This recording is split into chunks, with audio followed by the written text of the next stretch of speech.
ರಾಜ್ಯದಲ್ಲಿ ಕೃಷಿ ಕ್ಷೇತ್ರವನ್ನ ಹೆಚ್ಚು ಲಾಭದಾಯಕ ಹಾಗೂ ಆಧುನಿಕ ಉದ್ಯಮವಾಗಿ ರೂಪಿಸುವತ್ತ ಸರ್ಕಾರ ವಿಶೇಷ ಗಮನ ಹರಿಸ್ತಾ ಇದೆ. ರೈತರ ಆದಾಯ ಹೆಚ್ಚಿಸುವುದು ಸರ್ಕಾರದ ಪ್ರಮುಖ ಆದ್ಯತೆಯಾಗಿದ್ದು, ಅದಕ್ಕಾಗಿ ನವೀನ ತಂತ್ರಜ್ಞಾನ ಮತ್ತು ಅಗ್ರಿ ಸ್ಟಾರ್ಟ್ಅಪ್ಗಳ ಸಹಕಾರ ಅಗತ್ಯವಾಗಿದೆ ಎಂದು ಕೃಷಿ ಸಚಿವ ಎನ್ ಚೆಲುವರಾಯಸ್ವಾಮಿ ಯುವಜನತೆಗೆ ಕರೆ ನೀಡಿದ್ದಾರೆ. ನಗರದ ಜಿಕೆವಿಕೆ ಆವರಣದಲ್ಲಿ ನಡೆದ ಅಗ್ರಿ ಸ್ಟಾರ್ಟ್ಅಪ್ ಕಾನ್ಕ್ಲೇವ್ 2.0 ಕಾರ್ಯಕ್ರಮದಲ್ಲಿ ಮಾತನಾಡಿದ ಸಚಿವ ಚೆಲುವರಾಯಸ್ವಾಮಿ, ಕೃಷಿ ಕ್ಷೇತ್ರವು ಇಂದು ಹವಾಮಾನ ವೈಪರೀತ್ಯ, ಉತ್ಪಾದನಾ ವೆಚ್ಚ ಏರಿಕೆ, ಮಾರುಕಟ್ಟೆ ಅಸ್ಥಿರತೆ ಹಾಗೂ ಕಾರ್ಮಿಕ ಕೊರತೆ ಸೇರಿದಂತೆ ಹಲವು ಸವಾಲುಗಳನ್ನು ಎದುರಿಸುತ್ತಾ ಇದೆ.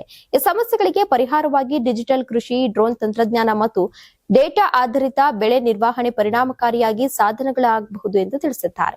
ನೀವು ಸಣ್ಣ ಆಗ್ಬೇಕಲ್ವಾ? ಅದು ಒಂದು ಉತ್ತಮ ಆಹಾರದಿಂದ ಸಣ್ಣ ಆಗ್ಬೇಕಲ್ವಾ? ಪ್ರತಿದಿನ ನಮ್ಮ ಜೀನಿ ಸ್ಲಿಮ್ ನ ಯೂಸ್ ಮಾಡಿ ಯಾವುದೇ ಸೈಡ್ ಎಫೆಕ್ಟ್ ಇಲ್ದಂಗೆ ನೀವು ಸಣ್ಣ ಆಗ್ತೀರಾ.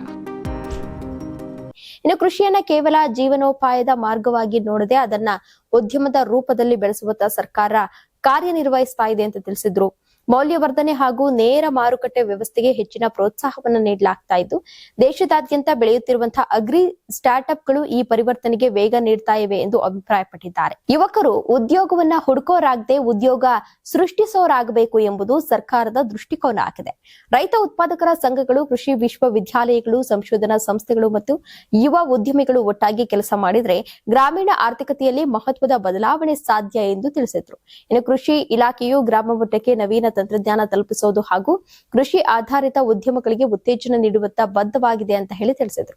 ಕಾರ್ಯಕ್ರಮದ ಬಳಿಕ ಅಗ್ರಿ ಸ್ಟಾರ್ಟ್ಅಪ್ಗಳ ವಿವಿಧ ಪ್ರದರ್ಶನ ಮಳಿಗೆಗಳಿಗೆ ಭೇಟಿ ನೀಡಿ ಹೊಸ ತಂತ್ರಜ್ಞಾನಗಳ ಕುರಿತು ಮಾಹಿತಿಯನ್ನು ಪಡೆದರು. ಕಾರ್ಯಕ್ರಮದಲ್ಲಿ ಕೃಷಿ ಇಲಾಖೆ ಕಾರ್ಯದರ್ಶಿ ಕ್ಯಾಪ್ಟನ್ ರಾಜೇಂದ್ರ, ಜಿಕೆವಿಕೆ ಕುಲಪತಿ ಡಾಕ್ಟರ್ ಎಸ್ ವಿ ಸುರೇಶ್, ಕುಲಸಚಿವ ಮಧುಸೂದನ್ ಸೇರಿದಂತೆ ಇತರೆ ಗಣ್ಯರು ಉಪಸ್ಥಿತರಿದ್ದರು.